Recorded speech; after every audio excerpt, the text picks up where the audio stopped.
January 27, 2019. High school senior Ryan Kolonich was enjoying a day on the slopes with his ski club in Somerset, Pennsylvania. And then I was the last one to go down of the friend group, and I was going a little too fast. Too fast for the small ski jump he went over. Ryan crashed hard.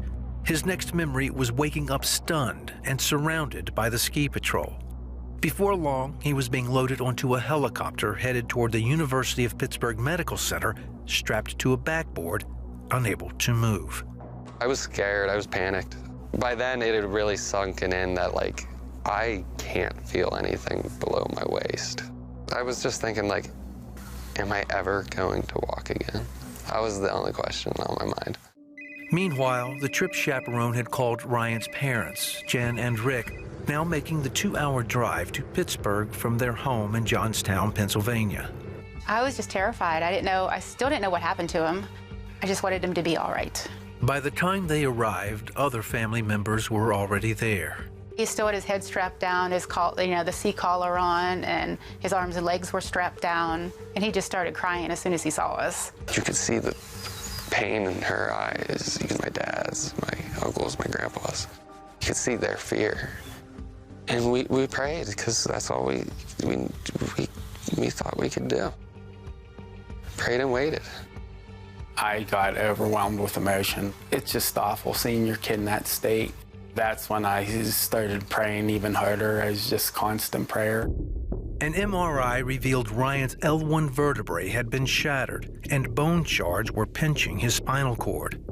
Immediately, doctors scheduled him for surgery, saying even if it was successful, Ryan may never walk again. He's only 18. He shouldn't have to worry about these things, about whether he's going to be able to function in life anymore.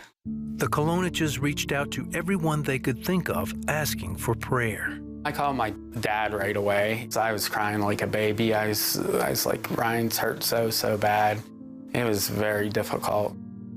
In the 4-hour surgery, doctors successfully removed the bone shards and stabilized Ryan's spinal cord using 2 rods and 10 screws. It was then doctors began performing daily tests to determine if Ryan could feel any sensation in his legs or feet. They also asked him to wiggle his toes. For 3 days, nothing happened, until finally. I was able to get my one toe to just twitch. Seeing a little bit of movement, I was extremely happy. That was a good sign. It was amazing, all these little blessings that you see happening along his path to recovery. Even though Ryan continued to improve, it was slow, and his doctor couldn't offer much hope. I asked him, I'm like, hey, am I ever gonna walk again? I remember him being like, I can't promise you anything. I can't promise you're even gonna stand again. And then something sort of switched, and I was like, you know what? I'm gonna try. I'm gonna give it my all. At the end of February, 2 weeks after surgery, Ryan checked in at the hospital's rehab facility. I was praying, but I was almost talking, just talking to God. Ryan worked hard over the next month, as each day brought small victories. He was eventually able to stand using the parallel bars. Then, on his last day in the facility with his therapist urging him on and his mom waiting at the end of the bars, I'm trying and I'm trying and I'm trying, and I can't get it. But then I was able to just get it to slide. He walked to me at the end of the parallel bars. Oh, he's crying. We were both just crying. He was so happy. He's like, I did it. I walked.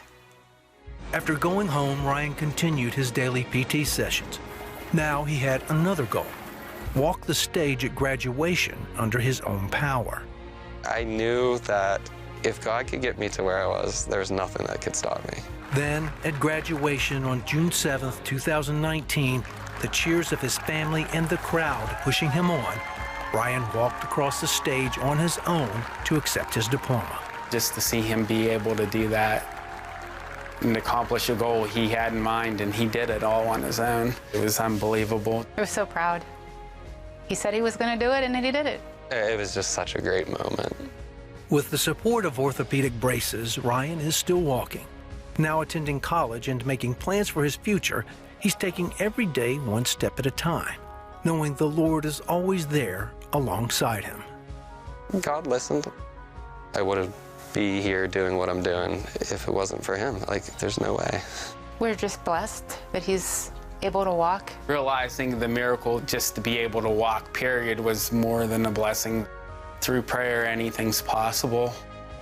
I have a constant reminder of what I've been through. And that reminder just helps enforce, like, how great God is